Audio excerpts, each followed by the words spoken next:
20세기에는 당시 소련과 미국이 서로 달에 먼저 깃발을 꽂으려고 치열한 우주 개발 경쟁을 벌였습니다. 21세기 들어서는 중국이 이른바 우주 굴기를 내세우면서 전통의 우주 강국인 미국과 러시아를 무서운 기세로 바짝 쫓고 있습니다. 최근 이 우주 레이스에 인도까지 합류했습니다. 네, 오늘 별별과학에서는 인도의 우주 개발 기술과 함께 최근 우주 소식에 대해서 들어보겠습니다. 이태영 한국우주환경과학연구소장과 함께합니다. 안녕하세요. 네, 안녕하십니까. 네. 자, 인도가 로켓 한 대로 100개가 넘는 위성을 쏘아 올려서 세계 최고 기록을 경신했다고요? 네, 그렇습니다. 지난 15일이었는데요. 인도가 로켓에다가 무려 위성을 104개나 실어가지고 500km 이상의 이 우주에다가 올려놓은 거예요. 과거에는 이제 러시아나 미국이 20개에서 30개 정도의 위성을 올린 적은 있지만 이게 많이 올리면 올릴수록 그만큼 경제성이 있는 거잖아요. 그래서 인도가 이번에 104개, 그중에 3개는 자국 거고 나머지 101개가 다른 나라에서 돈 받고 올려준 거거든요. 그래서 경제적으로 상당히 그 우주 쪽에 투자를 많이 했고 또 기술적으로도 이제 많이 이번에 입증된 아무튼 104개의 위성을 동시에 올려서 세계 기록을 세웠다. 이런 뉴스가 있었습니다. 로켓의 그 힘에 따라서 올릴 수 있는 양도 차이가 나잖아요. 그렇죠. 104개면 엄청난 무게를 올렸는. 그러니까 일단 그렇고 이제 그만큼 세세한 기술들이 중요하겠죠. 104개를 각각의 궤도에 올려놓아야 되니까요. 그런 것도 있군요. 네네네. 우리가 중국의 우주 개발에 대해서는 관심이 참 많은데 조금 더 건너가서 인도 쪽은 별로 안 봤는데 인도도 우주 기술이 상당한 것 같아요. 그렇죠. 이제 우리가 사실 그 1999년에 우리나라 최초의 그러니까 인공위성 우리별 3호를 처음 만들었었죠. 그 우리별 3호를 쏘아 올린 그 로켓이 바로 인도 로켓이었어요. 인도는 1972년부터 정부 부처에 우주부라는 부처를 별도로 갖고 있었고 70년대 이미 자국의 위성과 로켓을 개발을 했고 그리고 이제 최근에 2014년에 아시아에선 최초로 그 화성에 탐사선을 보낸 거죠. 그래서 중국도 못 보냈고 일본도 실패했던 화성 탐사를 미국, 러시아, 유럽연합에 의해서 4번째로 화성 탐사에 성공했던. 그러니까 인구가 또 10억 이상이니까 또 그만큼. 그리고 근데 굉장히 저렴하게 합니다. 그 화성 탐사 성공할 때 그 예산이 한 800억 원 정도였거든요. 뭐 그래비티 같은 영화 한 편 제작하는 비용이 1,000억이 넘고. 그렇게 보니까 또 엄청나게 그렇죠. 미국에서 로켓 하나 발사하는 비용이 1,000억대거든요. 그러니까 뭐 정말 엄청나게 저렴한 비용으로 화성 탐사를 하고 왔고. 그래서 요즘은 이제 어쨌든 상업적으로도 우주를 굉장히 저렴하게 해야 되는데 로켓 하나에다가 100개 이상의 위성을 쏘아 올리는 기술. 이게 상당히 정말 대단한 기술인 것 같습니다. 미국과 중국이 워낙 뭐 어디 탐사한다고 잇따라 이제 소식을 내놓으면서 살짝 뒤처진 감이 있지만 인도가 정말 또 하나의 강국이라는 생각이 들었네요.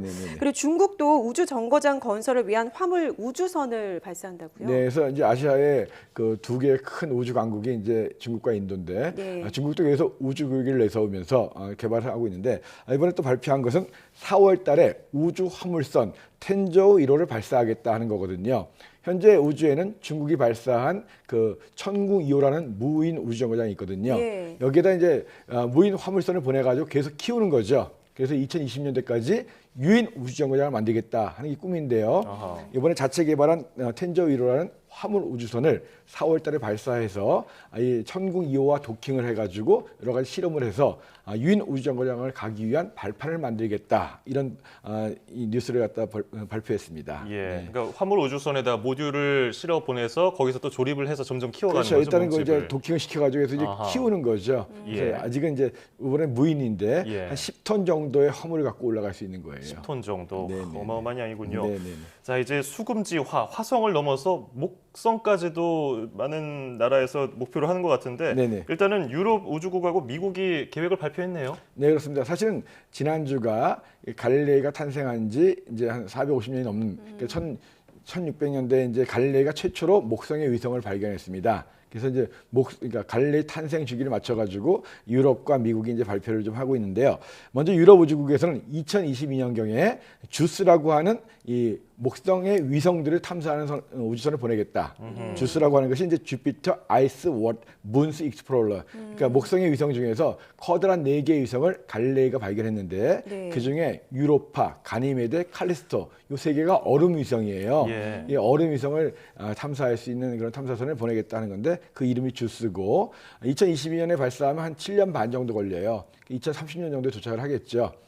비슷하게 이제 미국 나사에서도 2020년대 역시 또 이 목성의 위성 중에서 가장 그 흥미를 끄는 것이 유로파라는 겁니다. 예. 얼음 위성이고 안에 이제 얼음 밑에 녹아 있는 액체 상태의 바다가 있을 수도 있다. 아하. 거기에 혹시 생명체 있지 않겠는가? 그리고 이제 여기서는 200kg가 넘는 물 기둥이 솟구치는 것도 발견됐거든요. 예. 그래서 원래는 이제 나사에서 유로파에 탐사선을 보내서 이제 궤도를 지나면서 한번 보려고 그랬는데 미국 의회에서 이왕 가는 김에 착륙선을 내려가지고 얼음에다 구멍을 뚫고서 한번 정말 제대로 봐라 해가지고 그것이 확정돼가지고 이번에 미국에서는 유로파를 집중적으로 탐사하는 탐사선을 보내는데 착륙해가지고 얼음까지 파서 탐사를 하겠다 하는 발표를 했습니다. 2030년 궁금하네요, 벌써. 네네네. 얼음 위성도 있군요. 네. 처음 알았어요. 오늘. 그러니까 사실은 지구를 벗어나서 밖으로 가면 다 춥거든요. 네. 그러니까 물이 존재한더라도 액체 상태의 물이 존재할 수 없죠.